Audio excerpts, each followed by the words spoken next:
Primeiro na Bélgica, criança recebe 4 novos órgãos durante uma operação. Cara, isso é uma notícia muito legal de receber. Tipo assim, logicamente não pelo fato de que a criança teve que passar por uma cirurgia, mas assim, que temos a ciência suficiente pra gente poder ter isso de uma boa esperança aqui da Bélgica, né? Ainda mais eu que tô virando pai, tipo, de poder saber que a gente tem esses avanços tecnológicos, como a gente também poderia ter no Brasil, é muito, muito, muito, muito confortante. É legal de ler, é legal de ler. Cirurgiões da UZ Leuven, que é Universiteit Ziekenhuis, então como se fosse o hospital escola. Hospital escola. Transplantaram 4 órgãos de uma criança durante um procedimento. É a primeira vez na Bélgica que todos os órgãos abdominais de uma criança são transplantados durante uma única operação. Então a gente tem essa notícia de 24 de dezembro de 2023, inclusive. O estômago, o fígado, o pâncreas e o intestino delgado do jovem paciente foram transplantados imediatamente. A criança de 2 anos tinha uma doença genética que causava um problema nervoso no intestino. Como resultado, a criança não conseguia ingerir alimentos normalmente, mas tinha que fazê-los por meio de um catéter.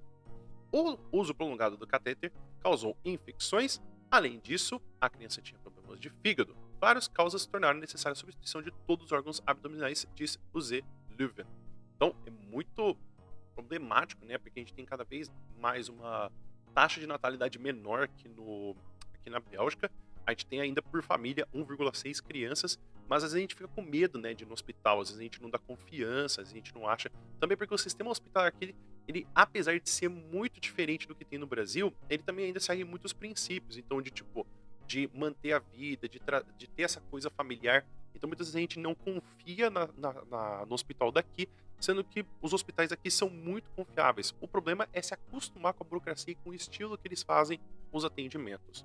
Então a gente vê aqui. Comendo normalmente de novo. O procedimento foi bem sucedido. A operação é um desafio, afirma o professor Jacques Pirenne, chefe de cirurgia de transplante abdominal da UZ Leuven. Mobilizamos diversas equipes especialistas em muito pouco tempo e às vezes no meio da noite. Estamos, portanto, satisfeitos que o jovem paciente esteja bem e possa voltar a comer normalmente. Eu sempre fico curioso, né? Tipo assim, o fato do órgão ter sido transplantado de uma criança para uma criança, ele continua crescendo, é porque, assim, eu tô falando isso de uma ignorância muito grande, porque pra mim fica na cabeça, né? Tipo, nossa, mas o órgão continua sabendo que ele tá crescendo, ou que ele precisa crescer por ele estar em outro corpo? É uma coisa curiosa. Um transplante em que todos os órgãos abdominais são substituídos requer intensa colaboração entre especialistas de diferentes disciplinas e departamentos. Participam cirurgiões transplantadores, anestesistas, intensivistas, especializados, radiologistas, intervencionistas, especialistas em doenças gastrointestinais e hepáticas e pediatras. Cara, imagina o quanto de gente que deve estar nessa sala, porque todos os órgãos funcionam de forma diferente, tem que ter uma pessoa focando em cada uma. E não é porque só tem uma pessoa, não é porque, tipo, ninguém se confia, mas é que é tanta coisa específica de um funcionamento que precisam estar lá 4 pelo menos só para poder prestar atenção em cada um do que está funcionando. Operação de emergência. Assim que o doador adequado se apresentasse, era importante que a equipe fosse constituída num curto espaço de tempo. 2 equipes cirúrgicas operaram então o doador, que estava no exterior, e a criança ao mesmo tempo. Dessa forma, o período de retenção poderia ser reduzido. Os intestinos, em particular, devem ser capazes de passar de um corpo para o outro muito rapidamente. A operação também acarreta grandes riscos para o sistema cardiovascular e o metabolismo do paciente, principalmente durante a retirada dos órgãos doentes e a recirculação dos novos órgãos após a implantação. Após o transplante, o paciente é acompanhado por toda a vida. Logicamente, né? Eu acho que não tem nem como não olhar, porque eu acho que deve ser uma coisa muito nova. E aí eu acho que muitas pessoas precisam ser mantidas em vigilância para poder fazer com que tudo esteja bem, né? Não que duvide que a pessoa não vai ser grata pelos novos órgãos. O transplante é o primeiro dentro da Eurotransplante, que abrange 8 países, além da Bélgica, diz respeito à Áustria, Croácia, Alemanha, Hungria, Luxemburgo, Países Baixos e Eslovênia.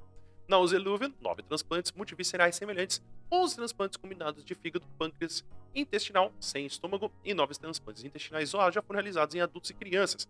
Os intestinos são particularmente susceptíveis à rejeição, mas o transplante é semelhante do fígado com o intestino delgado, como no caso dessa criança, e a aplicação padrão de um protocolo especialista especialmente concebido, melhoram o resultado. E você, o que você acha do sistema hospitalar aqui da Bélgica? Você tem confiado ultimamente? Você ainda não confia? Como é a sua relação com a medicina daqui? Escreve aqui nos comentários para poder saber, por gentileza.